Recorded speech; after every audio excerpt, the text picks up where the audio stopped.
Hi everybody, today is December 8th, 2013. This is pretty serious. Experts are now worried about a hydrogen buildup and a nuclear reaction there at the former Hanford nuclear facility. Doubts grow about plan to dispose of Hanford's radioactive waste.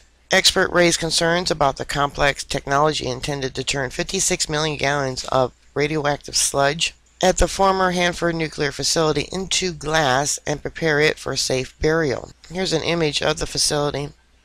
On a wind-swept plateau, meaning if there is an accident because of these winds to be carried across the United States, underground steel tanks that holds the nation's most deadly radioactive waste are slowly rotting. The soil deep under the desert brush is being fouled with plutonium, cesium, and other materials so toxic they could deliver a lethal dose of radiation to a nearby person in minutes. The aging tanks at the former Hanford nuclear weapons complex contain 56 million gallons of sludge, the byproduct of several decades of nuclear weapons production, and they represent one of the nation's most treacherous environmental threats. Energy Department officials have repeatedly assured the public, that they have the advanced technology needed to safely dispose of the waste. An industrial city has been under development here for 24 years. Designed to transform the sludge into solid glass and prepare it for permanent burial. But with $13 billion already spent, there are serious doubts that the highly toxic complex technology will even work, or that the current plan can clean up all the waste. Alarmed at warning raised by outside experts and some of the project's own engineers, Department of Energy officials last year ordered a halt to construction on the most important parts of the waste treatment plant. They are missing one important target after another, said Senator Rod Wyman of Oregon, chairman of the Energy and Natural Resources Committee. It feels like we're going around in circles. Over the last 2 years, technical problems on the project have multiplied. Concern has grown that explosive hydrogen gas could build up inside the treatment plant's pipes and tanks. Now, this is what happened at Fukushima. They had a hydrogen buildup, and now we have the radioactive fallout completely around the world.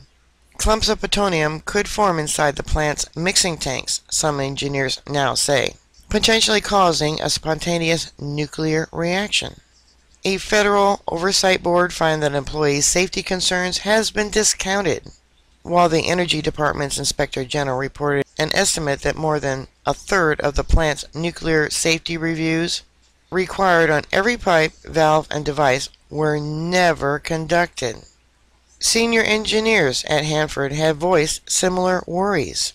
Gary Brunson, then the federal engineering chief at Hanford, recommended a year ago that the prime contractor, Bechtel National, be removed as the plant designer, citing 34 instances of serious safety and engineering error. Two other senior managers have also publicly said the project's technology is flawed and that safety concerns have been disregarded. I wonder about the x-rays of the welds. Have they been faked? Federal officials and executives at Bechtel downplay the risk of a nuclear accident and say they are making important progress on a difficult job. We have a lot of challenges, but I am confident, said Bill Hamill, a federal manager who is directing construction of the waste treatment plant. This is a very large, very complex facility.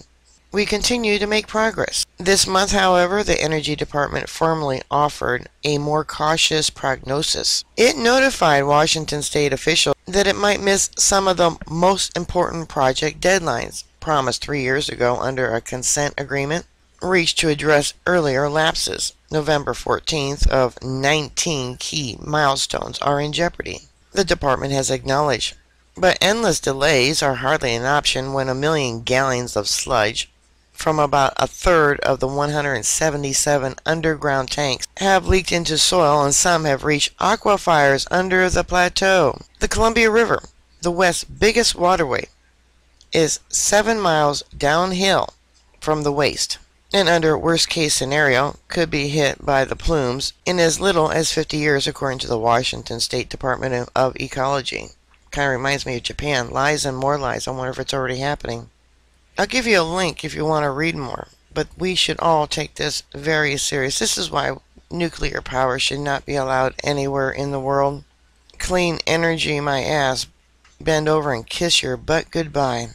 Alright, bookmark my site. I'll keep you up to date. Please stay safe, and I'll talk to you there. God bless you. Bye.